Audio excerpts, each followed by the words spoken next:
విషయం చాలా స్పష్టంగా తెలంగాణ ప్రజలందరి దృష్టికి తీసుకురావాలనుకున్నా. అక్టోబర్ 21, 2023 నాడు సాయంత్రం 6:30 మేడిగడ్డ బ్యారేజ్ దగ్గర పెద్ద ఎత్తున శబ్దాలు వినిపించినాయి అని చెప్పి, దాదాపు ఈ శబ్దాలు 2 కిలోమీటర్ల మేర వినిపించినాయి అని చెప్పి, ఆనాడు ఆ ప్రాంతంలో క్యాంపులో ఉన్న ఒక అసిస్టెంట్ ఇంజనీర్, ఆయన పేరు రవికాంత్, ఈ అసిస్టెంట్ ఇంజనీరు మహదేవ్పూర్ పోలీస్ స్టేషన్లో కంప్లైంట్ ఇస్తాడు. అది 22 అక్టోబర్ 2023 నాడు 174/2023 ఆఫ్ మహదేవ్పూర్ పోలీస్ స్టేషన్. ఆ క్రైమ్ నెంబర్తో ఈ కేసు రిజిస్టర్ అవుతుంది. Prevention of destruction of public property act కింద ఈ కేసు రిజిస్టర్ చేస్తారు. ఇంకా ఐపీసీ సెక్షన్లతో రిజిస్టర్ చేస్తారు. అసలు తెలంగాణలో ఏం జరుగుతుంది ఎవ్వరికి అర్థం కావట్లేదు. విషయం ఏంటంటే, కాంగ్రెస్ పార్టీ 2 సంవత్సరాలు అయింది అధికారంలోకి వచ్చి, బీఆర్ఎస్ పార్టీ ఓటమి పాలవడం జరిగింది.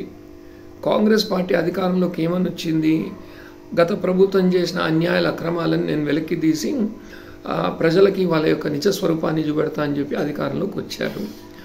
వాళ్ళు ఇంకా ఏమి చేయట్లేదు కాబట్టి ప్రతిపక్షాలు వాళ్ళపైన అటాక్ చేయడం అంటూ కూడా మొదలుపెట్టింది. సరే, ఇది ఎప్పుడున్న process. Ruling party opposition party మీద, అపోజిషన్ పార్టీ రూలింగ్ పార్టీ మీద ఈ బ్లేమ్ గేమ్ ఆడడం అనేది జరుగుతుంది.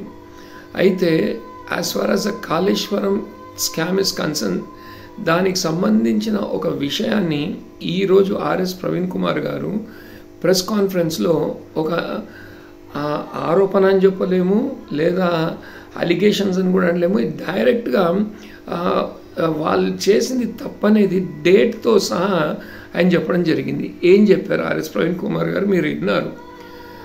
అక్టోబర్ 21, 2023, అక్టోబర్ 21, 2023 నాడు మేడిగడ్డ దగ్గర ఏదైతే కుంగిపోయిందో, ఆ కుంగిందని కాంగ్రెస్ ప్రభుత్వం చెప్పిందని ఈయన అంటున్నాడు.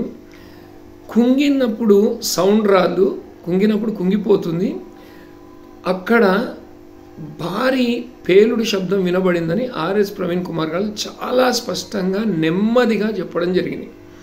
అక్టోబర్ 21, 2023 నాడు సాయంత్రం 6:30 జరిగిందని చెప్పారు. ఆ పేలుడు యొక్క శబ్దము దాదాపు 1-2 కిలోమీటర్ దూరం వరకు వినిపించిందని చెప్పి చాలా స్పష్టంగా చెప్పడం జరిగింది. అయితే ఈరోజు పక్క ప్రాంతంలో ఏం జరుగుతుందో ఈ సెల్ ద్వారా అందరూ వీడియోలు తీసుకొని అప్లోడ్ చేసే జమానాలో మనం ఉన్నాము. అలాంటిది ఒక పేలుడు సౌండ్ అనేది ఒక 2 కిలోమీటర్ వరకు వచ్చింది అంటే, అది ఏ న్యూస్ పేపర్లో రాలేదు, మరుసటి రోజు ఏ న్యూస్ ఛానల్లో కూడా మనకంటూ రిలే చేయలేదు. సరే, 2 కిలోమీటర్ అవతల ఎందుకు, ఒక 1/2 కిలోమీటర్ పక్కనోడు వచ్చి వీడియో తీయలేడా, ఒక 1/2 కిలోమీటర్లో ఉన్న పక్కనున్న మీడియా ప్రతినిధి వచ్చి కవర్ చేయలేడా, తెలియదు. పైగా అప్పుడు అధికారంలో ఉన్నది ఎవరు, బీఆర్ఎస్ ప్రభుత్వమే. మరి బీఆర్ఎస్ ప్రభుత్వం ఎందుకు దాని మీద యాక్షన్ తీసుకోలేదో క్వశ్చన్ మార్క్గానే కనబడుతుంది మనకు. రెండవది, దీనికి సంబంధించిన కంప్లైంటు ఎవరు, అప్పటి ఏఈ శ్రీ రవికాంత్ గారు అక్టోబర్ 22 మరుసటి రోజు కంప్లైంట్ లాడ్జ్ చేయడం అంటూ జరిగింది. సార్, ఒక చిన్న విషయాన్ని నేను క్లారిఫై చేద్దాం అనుకుంటున్నాను.